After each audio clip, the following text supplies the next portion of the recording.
ありながらもなんとか毎日頑張ってるよ。人一倍寂しがり屋のこんな俺だからすぐ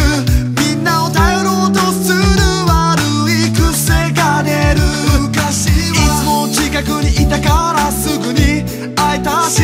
寂しさなんて孤独なんてみじんも感じなかった。今も背中を支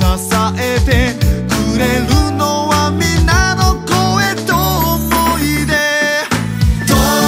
く遠く離れていたとしても、どんなに会えなくても心はつながってるよ。元気してか頑張ってか悩み事はねえか、